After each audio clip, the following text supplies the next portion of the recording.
selamat malam. Mohon maaf banget. Ini sepertinya ada kendala jaringan. Kita tunggu dulu. Oke. Oke, mohon maaf banget, Kak. Sepertinya ada kendala jaringan.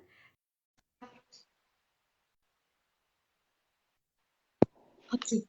Oke, Kak, mohon maaf banget ada Halo, kendala iya, jaringan. nggak Heeh. apa-apa. Iya, iya, iya. Oke. Bisa dilanjutkan, Kak. Mohon maaf banget, Kak. Mm-mm. Iya. Ya, jadi kalau tadi kan bicara tentang tantangannya, jadi Mm, memang mm, tadi saya bilang bahwa tantangan yang terbesar memang adalah niat pada saat melakukan Iya. pertama Mm-mm. kali untuk melakukan apply baik itu universitas atau beasiswa. Yang kedua memang adalah persiapan untuk tes bahasa Inggrisnya karena menurut saya tes IELTS atau TOEFL itu membutuhkan persiapan yang cukup lama atau cukup intensif gitu. Jadi kalau misalnya teman-teman punya waktu lebih banyak untuk persiapan IELTS atau TOEFL-nya disarankan untuk melakukan lebih awal karena biar kehidupan kita menjadi lebih mudah aja gitu pada saat apply itu sih.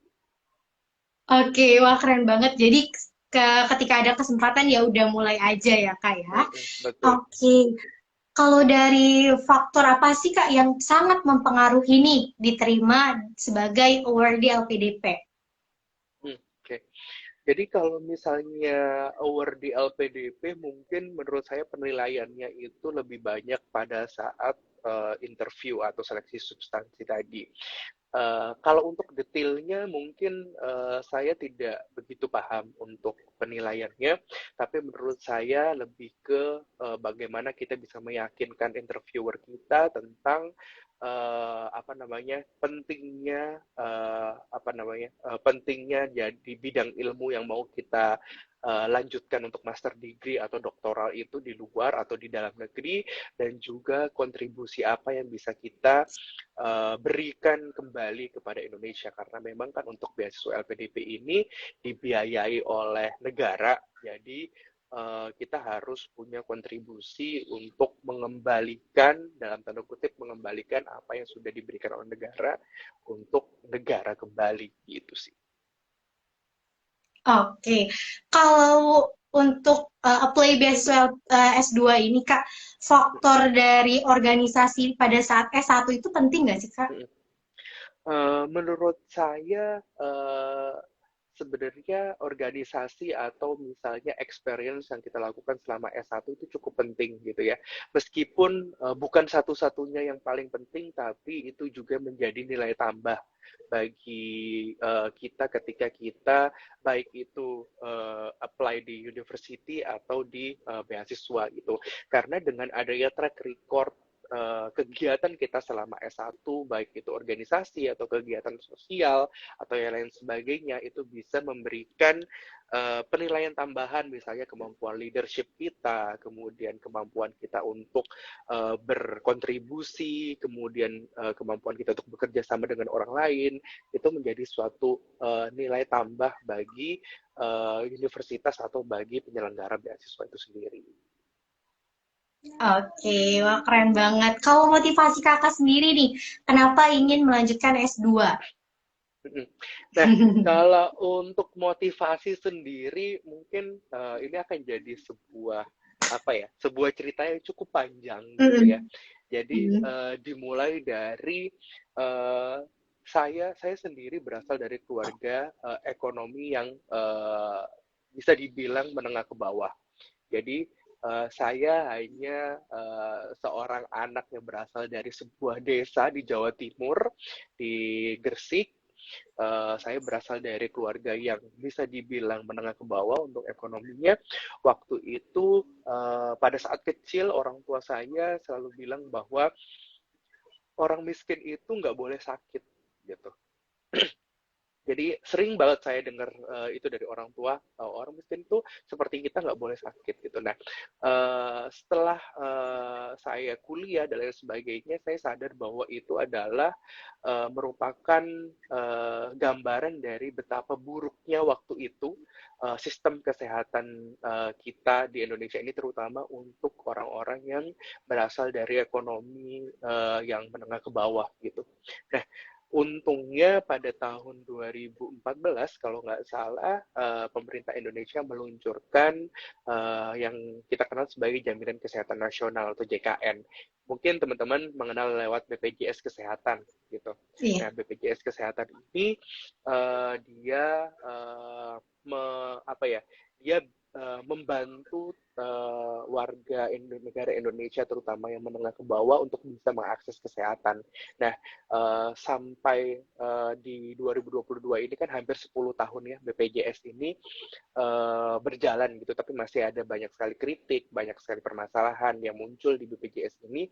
Nah, bagi saya sendiri, Jaminan Kesehatan Nasional atau JKN ini adalah hal terbaik yang dimiliki oleh bangsa Indonesia, terutama di bidang healthcare system atau sistem kesehatan gitu. Nah, saya sebagai orang yang mendapatkan manfaat dari kecil sampai sekarang dari BPJS atau JKN ini, saya rasa saya mempunyai kewajiban moral dan tanggung jawab sebagai sebagai orang Indonesia untuk bisa memperbaiki atau memberikan inovasi di layanan kesehatan jaminan kesehatan nasional ini agar bisa memberikan manfaat yang lebih bagi penduduk Indonesia gitu. Nah, itulah yang menyebabkan saya akhirnya memutuskan, sepertinya kemampuan atau pengetahuan saya di S1 dan pekerjaan saya ini masih kurang untuk bisa mewujudkan mimpi itu, makanya saya butuh sekolah S2 atau master degree, terutama di bidang health policy atau healthcare transformation yang nantinya akan saya ambil di Harvard University. Oke, wah keren banget motivasinya. Kak, kalau boleh tahu untuk apply beasiswa S2 ini, ada nggak sih biaya yang kita keluarkan Hmm. untuk apply beasiswa ini? Mm-mm. Mm-mm. Nah, kalau untuk apply beasiswa sendiri sebenarnya hampir semuanya bebas biaya. Cuman kecuali ada Mm-mm. satu yaitu tes bahasa Inggris ini. Tes bahasa Inggris Iya. ini memang salah satu yang harus kita persiapkan biayanya untuk dikeluarkan karena memang dia tidak ditanggung oleh pemberi beasiswa gitu. Jadi kalau misalnya teman-teman berpikiran untuk untuk mulai apply untuk S2 atau apply beasiswa, teman-teman juga harus bisa merencanakan bahwa ada beberapa bagian dari proses apply beasiswa atau apply university ini yang harus dikeluarkan biayanya secara pribadi, termasuk salah satunya adalah English test ini gitu. Jadi kalau teman-teman butuh persiapan yang lebih untuk English test, ya disiapkan juga dananya, kemudian pada saat tes juga disiapkan dananya. Oke, kalau dari beasiswa LPDP ini mengcover apa aja sih, Kak? Kalau untuk beasiswanya sendiri, dia hampir mengcover seluruh kebutuhan kita pada saat di luar negeri, mulai dari tuition fee atau Mm-mm. SPP, kemudian living cost, per bulan kita dapat, kemudian juga transportasi dari dan ke negara tempat tujuan kita, yaitu pada saat berangkat dan pada saat pulang nanti itu juga ditanggung. Kemudian mereka juga memberikan biaya buku setahun sekali, Oh. kemudian juga mereka memberikan biaya bantuan kalau misalnya nanti kita tesis atau disertasi, kemudian juga Hmm. publikasi jurnal internasional, itu juga mereka memberikan bantuan itu. Kemudian juga mereka memberikan bantuan biaya registrasi universitas. Pada saat kita apply pertama kali universitas kan bayar ya biasanya ya. Nah, itu juga nanti bisa Ah, di-reimburse ke LPDP. Kemudian pada saat pembuatan visa juga pembuatan visa bisa di-reimburse ke LPDP. Jadi hampir semuanya sudah di-cover oleh LPDP. LPDP ini merupakan salah satu, kalau menurut saya ya, pemberi beasiswa yang sangat baik gitu, karena dia memberikan banyak sekali keuntungan atau membayarkan apa yang kita butuhkan pada saat nanti kuliah di luar negeri. Oke, jadi beasiswa LPDP ini mengcover seluruh biaya kebutuhan di sana ya, Kak ya. Betul, betul. Oke. Kalau dari informasinya nih Kak, Kakak tahu beasiswa LPDP ini dari temen atau dari internet atau dari mana nih Kak? Kalau untuk apa namanya informasinya sendiri, karena memang Mm-mm. pada saat itu saya sudah apply universitas dan tinggal mencari beasiswa, saya cari-cari informasinya sendiri di website dan juga di Instagram LPDP. Di situ sudah tertulis dengan jelas sih, maksudnya kapan dibuka, seleksinya apa saja, syaratnya apa saja, itu semua udah ada di website dan juga di Instagram dari LPDP. Jadi teman-teman kalau misalnya mau join LPDP, mungkin kalau untuk yang tahap 2 udah ditutup kemarin ya. Jadi kalau Iya. misalnya teman-teman yang belum berkesempatan untuk daftar di tahap kedua, mungkin bisa daftar di tahap 1 di tahun selanjutnya, di tahun 2023, itu nanti bisa dilihat juga di website dan juga Instagram LPDP. Oke, wah keren banget Kak.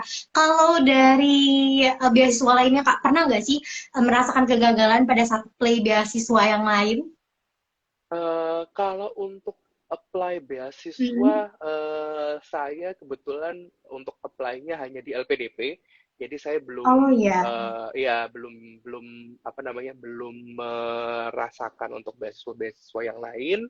Jadi waktu itu memang karena saya kuliahnya di US dan LPDP ini menurut saya hampir satu-satunya beasiswa yang bisa mengcover studi di US secara penuh gitu, karena mungkin teman-teman sudah mengenal juga Fulbright. Fulbright itu untuk khusus untuk yang beasiswa yang di US untuk master degree.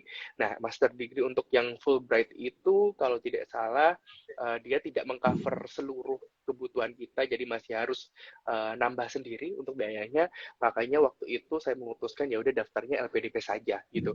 Tapi kalau untuk rejection, Mm-mm. karena tadi saya bilang saya daftar di 3 university, Harvard, John Hopkins, Iya. dan juga Michigan. Mm-mm. Yang pertama kali sebenarnya saya mendapatkan respon atau mendapatkan pengumuman adalah John Hopkins University, dan itu Mm-mm. saya di reject atau saya tidak berhasil untuk Hmm. masuk ke John Hopkins gitu. Baru kemudian Michigan dan juga Harvard, dua-duanya alhamdulillahnya keterima. Oke, wah keren banget Kak. Tapi itu pengumuman yang di reject itu di awal, itu pengumuman pertama atau gimana Kak? Betul, jadi John Hopkins itu pengumuman yang paling awal yang saya dapatkan Mm-mm. untuk kandidat apa namanya sekolah saya. Jadi saya ingat banget waktu itu pertengahan Januari saya mendapatkan email dari John Hopkins mengenai decision untuk keterima atau tidaknya di master degree, dan waktu itu sayangnya belum keterima untuk di John Hopkins University-nya. Kemudian baru waktu itu di awal Februari saya mendapatkan pengumuman dari Michigan dan keterima di Michigan. Kemudian baru di pertengahan atau akhir Februari baru Harvard pengumuman. Jadi Harvard ini yang paling terakhir untuk pengumumannya waktu itu saya dapatkan. Oke, wah keren banget walaupun memang ada kegagalan, tapi ada juga keberhasilannya ya Kak ya. Tapi Betul. pada saat pengumuman itu kan di awal ya Kak ya, pernah nggak sih Mm-mm. ada rasa khawatir nih? Apalagi Mm-mm. Harvard itu kayak kampus impian semua orang nih Kak. Mm-mm. Iya, jadi waktu pertama kali saya Mm-mm. mendapatkan apa namanya email pengumuman dari John Hopkins Mm-mm. itu saya sempat merasa down karena memang waktu itu karena memang dia pertama kali pengumuman dan saya Iya. langsung dapat rejection, jadi waktu itu sempat down, sempat panik, gimana ya kira-kira dapat nggak ya Harvard gitu. Tapi kemudian akhirnya ya udah dibantu dengan doa saja karena kita sudah melakukan yang terbaik pada saat proses Betul. pendaftaran. Jadi tinggal kencang-kencang berdoa, minta doa juga ke orang tua dan lain sebagainya. Dan alhamdulillahnya waktu itu Harvard akhirnya keterima.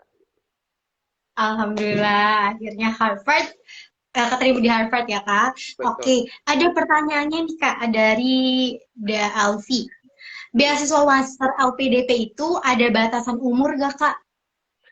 Nah, seingat Mm-mm. saya ada batasan umurnya, tapi saya lupa berapa.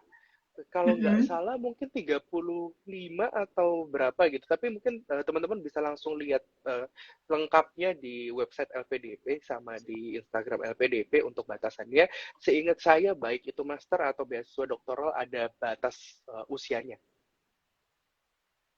Oke, jadi ada batas usianya ya Kak ya. Mm-mm. Bagi followers Clip, boleh banget nih kalau ada pertanyaan, boleh ditanyakan di kolom komentar ya. Oke, kalau dari IPK-nya nih Kak, Ada nggak Mm-mm. sih minimal IPK untuk apply beasiswa Mm-mm. ini? Mm-mm. Kalau untuk minimal Mm-mm. IPK, saya rasa saya tidak terlalu memperhatikan ya waktu itu ya untuk apa ada Mm-mm. batasan IPK atau tidak gitu ya. Cuman saya rasa sih LPDP cukup bisa mengakomodasi teman-teman sih. Maksudnya kayak untuk IPK itu mungkin bukan jadi prioritas utama untuk penilaian gitu. Yang penting adalah teman-teman mampu menunjukkan kepada LPDP kenapa teman-teman tuh layak untuk diberikan beasiswa dan apa nantinya kontribusi yang akan diberikan oleh teman-teman ke apa namanya ke Indonesia pada saat kembali setelah selesai studi gitu. Tapi kalau misalnya untuk informasi lebih lanjut mungkin teman-teman bisa akses juga di websitenya. Siapa tahu saya ada miss ada minimal IPK dan lain sebagainya. Teman-teman bisa langsung lihat di websitenya PDP untuk persyaratannya. Oke, boleh banget ya teman-teman Hmm. dicek lagi di websitenya LPDP. Oke, next ada pertanyaan dari Alex nih Kak. Hmm. Boleh informasi skor nilai IELTS atau TOEFL-nya Kak yang digunakan untuk apply ke Harvard? Untuk skor IELTS-nya waktu itu Mm-mm. saya overall-nya adalah 8.0, 8.0. Wah. Kalau nggak salah waktu itu memang yang paling rendah komponennya adalah waktu itu di writing karena writing menurut saya Mm-mm. cukup susah. Itu saya di 6,5, 6,5. Untuk Mm-mm. speakingnya di 7,0, kemudian listeningnya 8,5 dan readingnya 9,0. Wah, keren banget Kak. Bisa sampai 8. Wah, oke. Selanjutnya nih Kak, ada pertanyaan dari Lisa. Lisa, Kak, isi esainya apa aja Kak? Mm-mm. Nah, Isi esainya ya. Jadi kalau misalnya untuk mm-mm. universitas mereka punya requirement masing-masing dari tiap university gitu. Untuk esai dari masing-masing university itu punya tema masing-masing. Misalnya kalau Harvard kemarin mereka minta salah satu esainya adalah tentang coba deskripsikan apa permasalahan dari public health yang saat ini terlupakan di negara kamu dan bagaimana solusinya gitu. Terus kemudian juga kalau di John Hopkins waktu itu kalau nggak salah esainya adalah temanya jelaskan bagaimana pendidikan dan apa namanya experience kamu sebelumnya bisa menunjang Mm-mm. pendidikan kamu di master degree gitu. Jadi itu tergantung dari masing-masing universitas gitu. Kalau untuk beasiswa LPDP dari tahun ke tahun sepertinya tidak berubah. Mereka minta esainya adalah tentang kontribusi yang bisa kita berikan kepada Indonesia pada saat kita selesai pendidikan seperti itu. Oke. Wah, Kak, kalau dari ini, Kak, sekarang kan udah keterima nih sebagai awardee LPDP dan akan berangkat. Apa aja Mm-mm. sih, Kak, yang disiapkan nih setelah kita diterima sebagai Mm-mm. awardee nih, Kak? Mm-mm. Mm-mm. Jadi kalau setelah kita selesai pengumuman apa namanya pengumuman beasiswa, kita lolos seleksi Mm-mm. substansi dan lain sebagainya, yang paling apa namanya yang paling perlu disiapkan adalah yang pertama kita harus mengikuti program keberangkatan dari LPDP gitu. Jadi Oh, LPDP punya program karena saat ini masih online, masih daring, jadi 10 hari kerja gitu ada persiapan keberangkatan, nanti akan ada tugas-tugasnya, ada kelompok-kelompok yang dibagikan, kemudian juga nanti akan ada materi-materi dari tokoh-tokoh yang sangat-sangat hebat sih dan inspiring gitu untuk kita apa namanya terus habis itu juga nanti akan ada pembekalan dari LPDP mengenai bagaimana pencairan beasiswa dan lain sebagainya, dokumennya seperti apa itu yang harus disiapkan, kemudian juga proses administrasi beasiswa juga harus disiapkan dan mengikuti panduan yang diberikan LPDP biar nanti letter of guarantee-nya keluar, letter of support-nya keluar, jadi nanti kita bisa memberikan apa namanya notify ke universitas bahwa kita sudah mendapatkan beasiswa untuk membayarkan tuition fee dan living allowance selama kita belajar di sana. Karena nantinya itu akan berpengaruh kepada pembuatan visa gitu. mm-mm. Oke. Jadi pembuatan visa ini biayanya di cover atau enggak nih, Kak? Mm-mm. Kalau untuk visa tadi saya bilang bahwa untuk LPDP Mm-mm. alhamdulillah mengcover biaya pembuatan visanya. Ah, Jadi teman-teman nggak usah khawatir untuk visanya tetap bisa di reimburse ke LPDP kalau dapat beasiswa LPDP. oke, wah, keren banget. Selanjutnya nih Kak, pertanyaan dari Juliana. How about GRE test untuk apply ke Harvard? Nilai Mm-mm. minimumnya berapa Kak? Oke, oke. Mm-mm. Jadi untuk GRE ini sebenarnya pada saat saya daftar di 2022 semua GRE, GMAT dan apa namanya tes tambahan atau tes skolastik ini dihapuskan oleh semua universitas Hmm, di mana di US gitu karena waktu itu masih dalam iya. suasana pandemi. Jadi memang ini menjadi salah satu bentuk keringanan bagi teman-teman internasional yang daftar ke US bahwa untuk GRE dan GMAT ini semuanya dihapuskan gitu. Nah, untuk GRE dan GMAT ini sekarang isunya memang universitas-universitas di US ini sampai saat ini mungkin mengarah kepada bahwa GMAT dan GRE ini hanya optional gitu. Jadi ini tidak lagi menjadi Hmm, dokumen yang wajib untuk disubmit pada saat kita daftar di master degree atau di doktoral gitu. Tapi itu perlu dicek juga sih ke masing-masing iya. universitas yang teman-teman daftar dan juga tahunnya gitu karena mungkin kebijakan dari tahun ke tahun akan berbeda gitu. Oke, jadi dicek dulu ya Kak, cek lagi Kak sesuai Mm-mm, dengan kampusnya masing-masing. betul. Oke, selanjutnya ada pertanyaan dari Karina. Persiapannya berapa lama Kak untuk daftar kampus? Nah, Oke, untuk daftar kampus sebenarnya persiapannya cukup mepet waktu itu. mm-mm. Kalau tidak salah semua deadline pendaftaran itu di Desember awal. Waktu itu saya baru mulai di Agustus akhir. Jadi berapa bulan tuh? September, Oktober, November, Desember, 4 bulan gitu. Iya. Tapi kalau misalnya teman-teman bisa mempunyai waktu yang lebih panjang untuk Mm-mm. persiapan, sangat disarankan untuk persiapan yang lebih panjang biar nggak keteteran atau ada yang ketinggalan dan lain sebagainya karena 4 bulan itu waktu yang cukup pendek, cukup singkat dan juga cukup berat kalau misalnya teman-teman harus apa namanya memasukkan semua persiapan itu selama 4 bulan itu dan apalagi kalau teman-teman masih punya kegiatan lain misalnya kerja dan lain sebagainya itu akan menjadi tambah lebih berat. Jadi kalau bisa setahun sebelumnya boleh dipersiapkan. Oke, jadi persiapannya biar lebih matang ya Kak ya dari jauh-jauh Mm-mm, hari nih buat teman-teman. betul. Oke, selanjutnya ada pertanyaan dari Kak Alex lagi. Kalau mau Mm-mm. apply LPDP, prefer dapat LOA dulu atau unifnya nih Kak, atau dapat award di LPDP-nya dulu biar dapat jaminan finansial. Mm-mm. Kalau untuk Mm-mm. LPDP bisa dua-duanya, teman-teman bisa dapat LOE-nya dulu atau belum itu dua-duanya akan diterima oleh LPDP gitu. Mm-mm. Jadi nggak usah khawatir kalau misalnya memang teman-teman mau fokus pada beasiswa dulu baru nanti cari universitas bisa atau teman-teman udah cari universitas dulu baru nanti daftar beasiswa juga bisa. Jadi tergantung timeline dan keinginan teman-teman seperti apa gitu. Oke, jadi tergantung timeline-nya nih Kak ya. Mm-mm. Oke, kalau dari kakaknya sendiri nih, kemarin kan Mm-mm. persiapannya sambil kerja nih kak ya. Mm-mm. Kalau Betul. tips membagi waktunya gimana sih kak nih?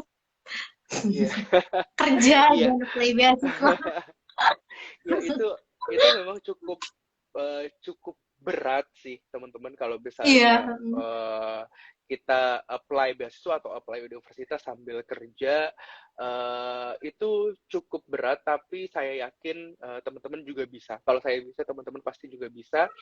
Itu tidak sesuatu yang mustahil jadi itu bisa dilakukan tapi memang agak lebih berat kalau misalnya kita apa namanya kerja sambil apply beasiswa atau apply university gitu karena memang kan kita harus membagi kalau misalnya pada saat pagi sampai sore kita harus Iya. fokus ke pekerjaan kemudian kita baru bisa persiapan beasiswa atau misalnya persiapan universitas setelah pulang kerja dan juga itu pasti nantinya akan memotong waktu istirahat teman-teman gitu.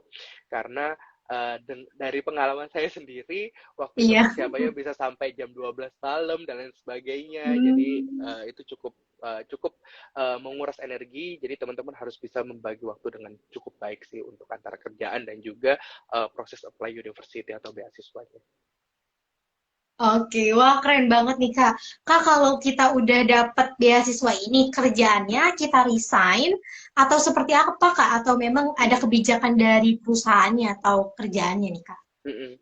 Nah, itu balik Mm-mm. lagi ke masing-masing perusahaan karena saya bekerja di perusahaan Hmm. swasta, jadi perusahaan saya tidak bisa apa ya, misalnya kayak unpaid leave untuk Iya. apa namanya belajar gitu sekolah itu tidak Mm-mm. memungkinkan, jadi akhirnya saya harus resign gitu. Tapi ada Oh. juga perusahaan-perusahaan yang mungkin oh ya udah tidak apa-apa, misalnya boleh unpaid leave atau misalnya cuman hanya gajinya dibayarkan sekitar 50%, kemudian kita diizinkan untuk sekolah selama 1 tahun atau 2 tahun untuk master degree itu juga ada. Atau misalnya teman-teman yang bekerja di BUMN atau misalnya sebagai ASN, biasanya mereka juga diizinkan untuk namanya tugas belajar. Jadi itu kembali lagi masing-masing apa namanya masing-masing perusahaan dan juga di mana kita bekerja. Gitu. Oke, Kak, kalau untuk rencana ke depannya nih Kak, pada saat menjalani masa studi di sana, itu apa Kak? Mm-mm. Yang paling penting adalah berusaha untuk menjalankan pembelajaran dengan baik dan benar, berusaha untuk lulus tepat waktu. Semoga tidak ada halangan dan rintangan yang bermakna selama proses pembelajaran di sana, kemudian bisa balik dan kembali mengabdi di Indonesia. Itu aja sih sebenarnya pengennya gitu. Tapi kalau misalnya yang lain-lain, kalau misalnya kesempatan untuk jalan-jalan di sana, kalau misalnya memang ada ya kenapa tidak? Iya, amin. Oke, Kak, kalau tips untuk ini scholarship hunter nih apa Kak? Mm-mm. Tips untuk meraih beasiswa nih. Tips untuk meraih beasiswa ya, itu yang pertama adalah siapkan jauh-jauh hari gitu, Mm-mm. karena persiapannya cukup intensif dari mulai dokumen dan lain sebagainya cukup intensif itu yang pertama. Yang kedua adalah teman-teman harus tahu goalnya ke depannya apa, jadi nanti teman-teman bisa memilih beasiswa apa sih yang tepat buat saya gitu.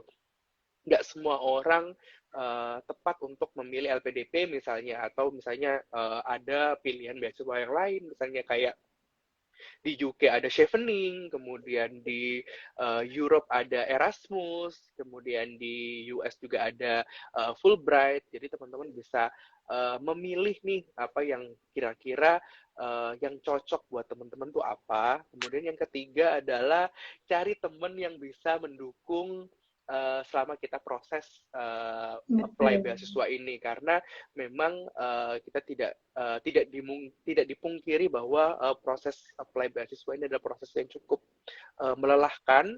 Dan kalau misalnya kita punya teman yang mendukung, misalnya tadi kalau misalnya kita esai bisa bantu untuk correction, bisa bantu untuk memberi masukan, itu akan sangat-sangat membantu gitu untuk kita menghadapi proses apa namanya apply beasiswa itu. Itu sih kalau dari saya. Oke, wah keren banget Kak. Lalu ada pertanyaan Kak nih. Mungkin pertanyaan terakhir kali ya Kak ya. Dari If Maula, Kak boleh share gimana cara develop esainya yang bagus ketika apply sekolah atau scholarship Kak? Mm-mm. Iya, Mm. ini kayaknya pertanyaan dari temanku Indah. Halo Indah. Oh, Iya, jadi apa namanya? Kalau misalnya bagaimana cara develop esai, yang paling penting mm-mm. adalah bagaimana kita bisa merelate apa ya, maksudnya bagaimana kita bisa memasukkan diri kita ke dalam esai tersebut gitu. Esai yang kita lakukan tuh memang harus genuine, harus original dari kita gitu. Jadi kita nggak bisa tuh menulis esai kemudian nyontek dari esai-esai yang udah Mm-mm. ada gitu, karena itu pasti akan ketahuan gitu alur dari penulisannya, kemudian isinya itu akan sangat-sangat ketahuan kalau misalnya kita nyontek dari esai orang lain misalnya, atau misalnya kita lihat esai-esai yang sudah ada sebelumnya, itu pasti akan ketahuan gitu.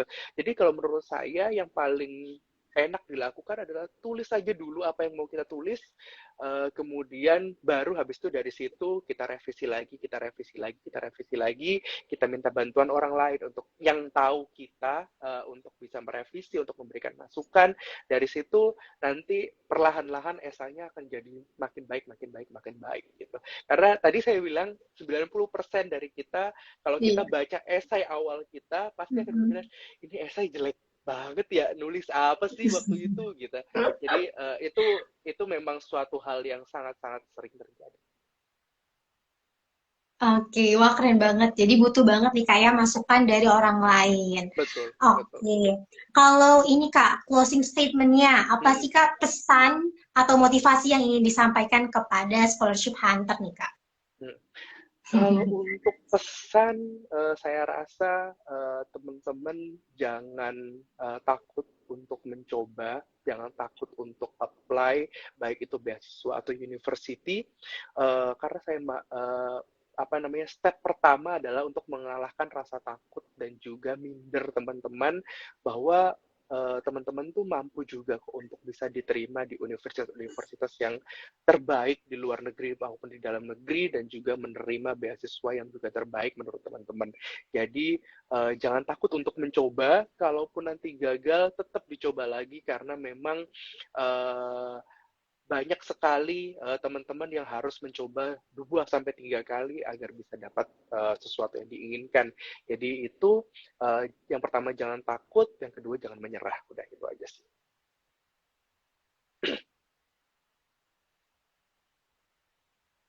Oke, wah keren banget Kak. Terima kasih banyak telah meluangkan waktunya untuk Sama-sama. sharing-sharing di live di live English Pare ini. Oh iya, kalau Kakak mau mampir-mampir nih ke Flip English Pare boleh banget. Ada di Kediri, Jawa Boleh. Timur. Siap. Oke. Apalagi masih sama-sama Jawa Timur ya Kak ya. Betul, sama-sama Jawa Timur. Betul, betul. Oke, terima kasih eh, ilmunya dan sangat bermanfaat buat kita semua dan sangat menginspirasi dan memotivasi kita semua. Terima kasih. Selamat malam, Kak. Selamat malam semuanya. Oke, selamat malam.